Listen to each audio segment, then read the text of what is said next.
by MGov. Government must decommission bond notes because they are fueling a thriving black market, a senior MDC official has said. MDC Secretary for Economic Affairs Tapi Wamashikada said the solution lies in coming up with strategies to destroy the black market. He said the problem of pricing does not even require the Competition and Tariff Commission and called for a three-pronged solution including killing the parallel market by immediately decommissioning the bond note because it is fueling a black market-driven pricing model. The CTC on Thursday threatened to come down hard on businesses engaging in excessive pricing of goods. In a statement, the CTC said excessive pricing and fixing were bad business practices that distort the smooth functioning of the economy. In this respect, the Commission will not hesitate to embark on investigations in sectors identified as colluding or price-fixing or excessively pricing with a view to remedy such anti-competitive practices within the confines of the Act,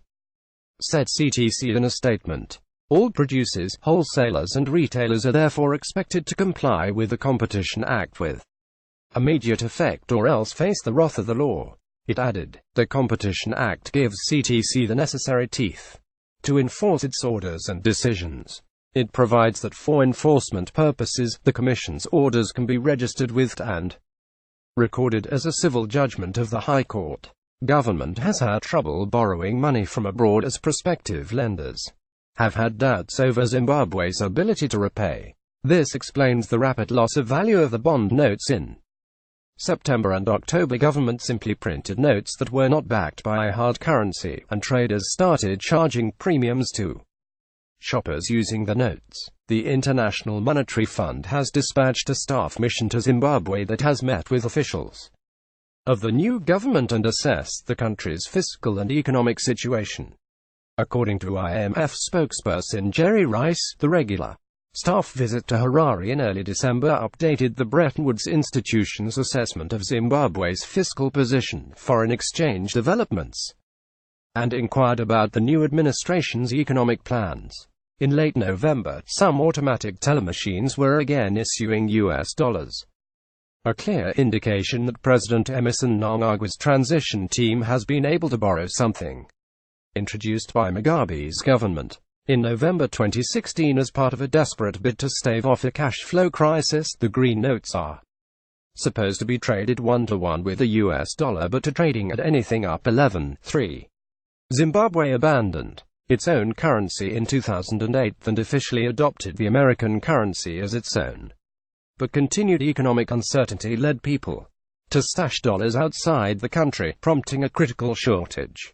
Mnangagwa has proclaimed an amnesty for people to return money stashed abroad to the country.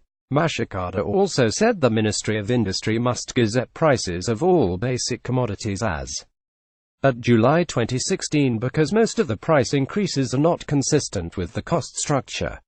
The former economic planning minister said as a third measure, government should temporarily introduce a rebate and zero rate on all essential food imports in order to flood the market, introduce competition and prevent speculative shortages.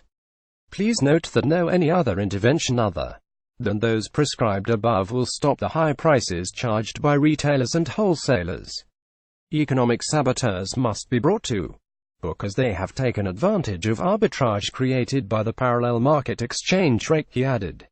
Mashikada concurred with government that retailers and wholesalers are making super profits by charging exorbitant prices on basic consumer goods and services.